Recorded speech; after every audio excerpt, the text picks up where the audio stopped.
तो make in Odisha conclave में शामिल होने के लिए प्रधानमंत्री नरेंद्र मोदी पहुंचे हुए और कार्यक्रम को संबोधित कर रहे हैं। सुनिए आप। बीते दशक में मैन्युफैक्चरिंग में भी भारत की ताकत सामने आने लगी है। अब भारत की इकोनॉमी के विस्तार के दो बड़े पिलर हैं। एक हमारा इनोवेटिव सर्विस सेक्टर और दूसरा भारत के क्वालिटी प्रोडक्ट्स। देश की तेज प्रगति सिर्फ रॉ मटेरियल के एक्सपोर्ट पर संभव नहीं है। इसलिए हम पूरे इकोसिस्टम को बदल रहे हैं, नए विजन के साथ काम कर रहे हैं। यहां से मिनरल निकले और फिर एक्सपोर्ट होकर के दुनिया के किसी देश में पहुंचे, वहां पर वैल्यू एडिशन हो, कोई नया प्रोडक्ट बने और फिर वो प्रोडक्ट भारत में वापस आए।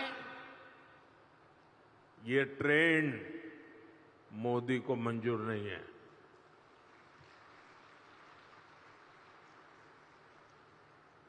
इस ट्रेंड को अब भारत बदल रहा है।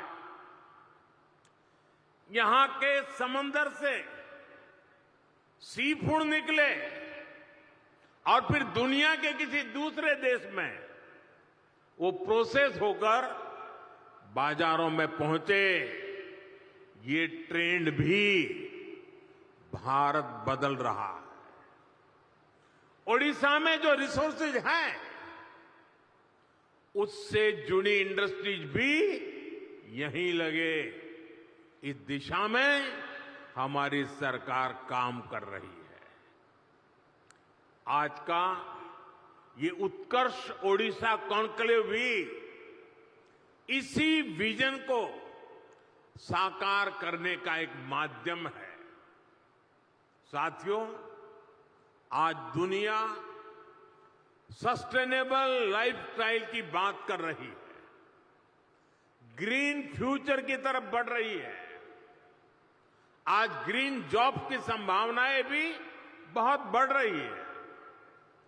हमें समय की जरूरतों और डिमांड के हिसाब से खुद को बदलना है, उसके हिसाब से ढालना है।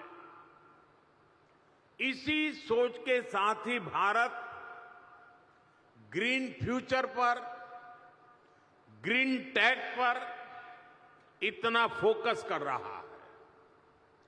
सोलर हो, विंड हो, हाइड्रो हो, ग्रीन हाइड्रोजन हो, ये विकसित भारत की एनर्जी सिक्योरिटी को पावर करने वाले हैं।